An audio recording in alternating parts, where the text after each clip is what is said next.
Episode 2 में अब तक हमने देखा रियो एबिल को बचाता है और अपने घर ले आता है। और फिर एबिल उसे अपने साथ लूट टाउन चलने के लिए ऑफर करता है, जिसे रियो एक्सेप्ट कर लेता है। और फिर ये लोग लूट टाउन की तरफ रवाना होते हैं और रास्ते में अनगिनत मॉन्स्टर्स का सामना करते हुए लूट टाउन की टेरिटरी तक पहुंचते हैं।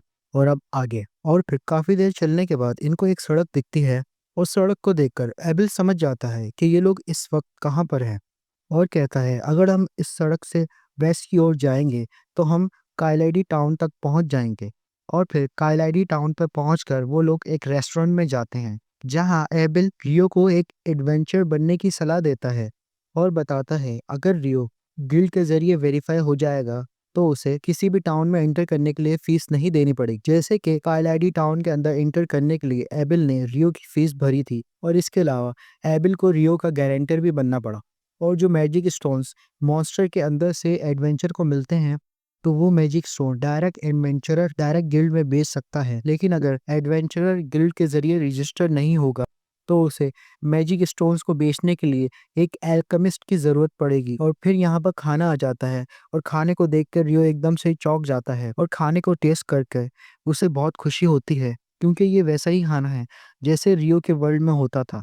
और रियो फटाफट सारा खाना खत्म कर देता है और फिर एक रात इस टाउन में बिताने के बाद ये लोग लून टाउन की तरफ निकल पड़ते हैं। और लून टाउन तक पहुंचने के लिए भी इन्हें अच्छा खासा सफर करना पड़ता है और काफी देर सफर करने के बाद ये लोग लून टाउन तक पहुंच जाते हैं। और फिर जब ये लोग लून टाउन के गेट पे पहुंचते हैं तो एबिल को देखकर गार्ड काफी खुश हो जाता है और कहता है हमको लगा था कि तुम खो चुके हो। फिर एबिल कहता है ये है रियो, इसी की वजह से मैं वापस आ पाया हूँ। और फिर वो गार्ड रियो का शुक्रिया अदा करता है, जिसके बाद एबिल रियो की एंट्री फीस अदा करता है और रियो का गारंटर बन जाता है, जिससे कि रियो के टाउन के अंदर एंट्री हो जाती है।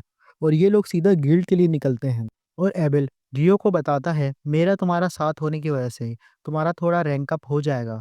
रियो पूछता है ये रैंक अप क्या होता है। एबिल बताता है आमतौर पर एडवेंचरर एफ रैंक से स्टार्ट करता है, लेकिन अगर कोई बी या उससे ऊपर रैंक का एडवेंचरर तुमको रिक्रूट करेगा तुम्हें सीधा ई या डी रैंक मिल जाएगा। और एक एडवेंचरर का जितना हाई रैंक होता है उसे उतना ही अच्छा क्वेस्ट मिलता है, जिस वजह से एडवेंचरर उतने ही ज्यादा पैसे कमा पाता है। हालांकि मैजिक स्टोन्स की वजह से मुझे नहीं लगता कि तुम्हें पैसों की कोई परेशानी होगी। रियो कहता है क्या इन मैजिक स्टोन्स की सही में इतनी ज्यादा वैल्यू है। एविल कहता है हाँ, वैसे शायद एक साथ इतने सारे मैजिक स्टोन की वजह से मार्केट प्राइस भी गिर सकता है, पर मुझे पूरा यकीन है कि गिल्ड मास्टर कोई ना कोई तरीका तो निकाल ही रहेंगे। और फिर ये दोनों गिल्ड पहुंचते हैं और जैसे ही ये दोनों गिल्ड के अंदर एंटर करते हैं और वैसे ही सभी लोग एबिल को देखकर बहुत ज्यादा खुश हो जाते हैं और एबिल को घेर लेते हैं। और ये देखकर रियो सोचता है लगता है कि एबिल यहाँ पर बहुत ज्यादा पॉपुलर है और मुझे थोड़ी देर बाहर इंतजार करना चाहिए और इनके बीच में नहीं आना चाहिए।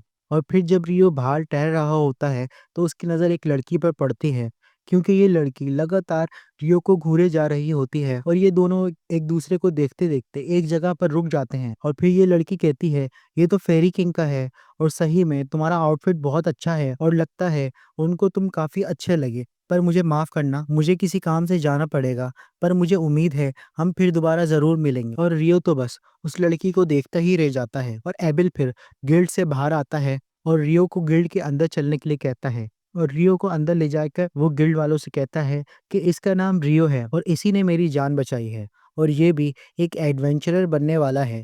मुझे यकीन है कि तुम लोग इसका अच्छे से ख्याल रखोगे। फिर ये सभी लोग रियो की काफी तारीफ करते हैं और रियो को शुक्रिया अदा करते हैं और इससे रियो को भी काफी अच्छा लगता है। और फिर एबिल गिल्ड की क्लर्क नीना को बताता है कि मैं रियो को रिकमेंड कर रहा हूँ और मैं चाहता हूँ कि रियो को सीधा डी रैंक मिले। और ये सुनकर नीना थोड़ी सरप्राइज हो जाती है, क्योंकि ये पहली बार है क्रिम्सन स्वॉर्ड पार्टी का मेंबर किसी को रिकमेंड कर रहा है। और फिर नीना कहती है रिकमेंडेशन का कोई इशू नहीं है, लेकिन इस प्रोसेस को पूरा करने के लिए रियो को फिजिकल टेस्ट देना होगा और अपनी फिजिकल स्ट्रेंथ प्रूव करनी होगी। एबिल कहता है मैं इस बारे में गिल्ड मास्टर से बात करना चाहूंगा। नीना फिर इन दोनों को मीटिंग रूम के अंदर रुकने के लिए कहती है और गिल्ड मास्टर को बुलाने के लिए चली जाती है। और फिर जब मीटिंग रूम के अंदर गिल्ड मास्टर ह्यू मैगलास आता है तो एबिल को देखकर इसे काफी खुशी होती है और एबिल ह्यू मैगलास को बताता है ये रियो है और इसी ने मेरी जान बचाई थी। और ह्यू मैगलास कहता है मेरा नाम ह्यू मैगलास है और मैं यहाँ का गिल्ड मास्टर हूँ और एबिल की जान बचाने के लिए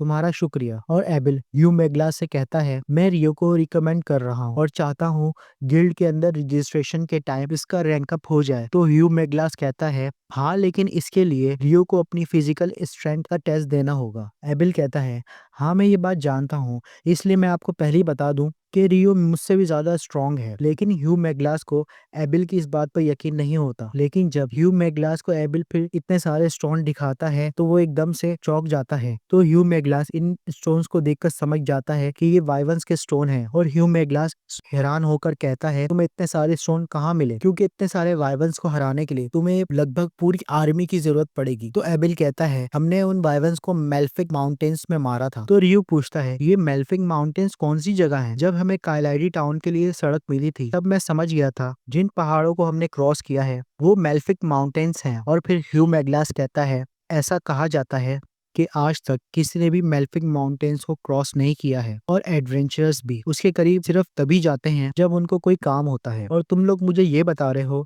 और तुम वहां पर गए और तुमने इतने सारे वाइवन्स को मार डाला। तो फिर एबिल कहता है, क्या ये मैजिक स्टोन्स काफी हैं रियो के रैंक अप के लिए? तो फिर ह्यू मैगलास कहता है, हाँ बिल्कुल। तभी वहाँ एबिल के बाकी मेंबर्स पार्टी भी आ जाते हैं और रियो ह्यू मैगलास के साथ ऑफिस में चला जाता है बाकी का रजिस्ट्रेशन प्रोसेस पूरा करने के लिए। और फिर ऑफिस में ह्यू मैगलास रियो से कहता है, मुझे ये बात अच्छे से पता है कि एबिल एक बहुत ही ज्यादा टैलेंटेड एडवेंचरर है, लेकिन ये बात भी मैं अच्छे से जानता हूँ कि वो अकेले एक वाइवन को नहीं मार सकता, जिसका मतलब यह है कि तुम भी एक काफी स्किल्ड मैजिशियन हो। और फिर यहाँ पर नीना आ जाती है और फिर नीना रियो का काफी लंबा चौड़ा इंटरव्यू करती है और इस चीज पर हाथ रखने के बाद रियो को एक गिल्ड कार्ड मिल जाता है, जिसका मतलब है कि रियो अब ऑफिशियली एक एडवेंचरर बन चुका है। और फिर हम नेक्स्ट सीन में देखते हैं एबिल रियो को पेमेंट दिलवाने के लिए जा रहा होता है क्योंकि रियो ने एबिल के लिए गाइड का काम किया है और उसको यहाँ तक लेकर आया है। और एबिल कहता है, मेरा पहले से ही ये इरादा था कि मैं तुम्हारे लिए कुछ कपड़े और एक स्टाफ खरीदूंगा।